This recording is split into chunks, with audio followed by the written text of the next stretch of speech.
Halo shalom semuanya, Tuhan Yesus sangat mengasihi kita semuanya dan selalu mengasihi engkau apapun keadaan dan situasi dan apapun yang sedang engkau alami saat ini. Firman Tuhan mengingatkan kita dalam 2 Korintus 4, 16 sampai 18 bahwa sungguh luar biasa Tuhan kita, bahwa setiap harinya Dia memperhatikan dan mendampingi kehidupanmu. Ketika engkau mulai mengalami masa-masa sulit, ada yang merosot dalam kehidupanmu, engkau mulai mengalami penderitaan, Tuhan berkata, jangan tawar hati. Kenapa? Karena memang Dia Tuhan yang selalu hadir, Tuhan yang selalu mendampingi. Bahkan setelah engkau menjadi anaknya, menjadi muridnya, bahkan menjadi hamba-hambanya, bahkan yang melayani Dia dan pekerjaannya, bukan berarti masa sulit tidak akan kau alami. Bukan berarti proses atau ujian tidak engkau alami. Tapi Dia sedang berbicara ke atas kehidupanmu dan atas kehidupanku, bahwa jangan engkau tawar hati. Ada aku yang selalu mendampingi. Mungkin kita berkata tidak mungkin dan sulit sekali. Penderitaan yang sedang dialami, tekanan yang sedang dialami, pencobaan yang sedang dialami. Bahkan Alkitab berkata di dalam ayat yang ke-16 bahkan ayat yang ke-17 bahwa mengapa Tuhan berkata jangan tawar hati, karena manusia lahiriah semakin merosot. Apapun keadaan hidupmu yang semakin merosot, bahkan penderitaan dikatakan ayat 17 yang sedang engkau alami. Engkau berkata mungkin aku telah sungguh-sungguh, aku telah setia, aku telah taat, aku telah melakukan ini dan itu. Engkau melakukan banyak hal dan engkau berpikir seharusnya ujian berat ini tidak aku alami. Seharusnya pencobaan ini tidak aku alami. Seharusnya jalanku jauh lebih mulus, jauh lebih baik, jauh lebih indah, jauh lebih mudah.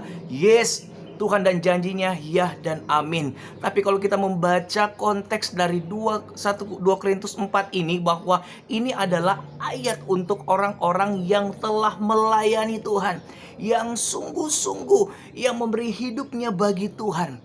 Yang pertama, kenalilah Tuhanmu, bahwa Dia bukan cuma sekedar juru selamat, Tuhan Bapa yang baik, tapi Dia Tuhan yang selalu menguatkan engkau di saat engkau sudah mengalami masa-masa yang tidak mudah. Engkau mulai mengalami masa-masa yang engkau seakan-akan berkata, kenapa ini aku semakin merosot?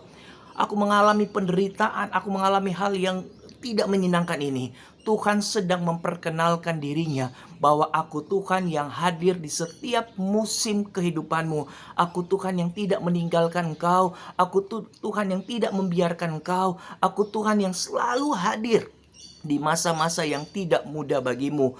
Waktu semuanya seakan-akan merosot, kesehatan, kekuatan, ekonomi, finansial, pekerjaan, usaha mungkin mulai merosot. Bahkan engkau mengalami penderitaan-penderitaan yang kau berkata bahwa ini bukan karena saya tapi karena orang lain.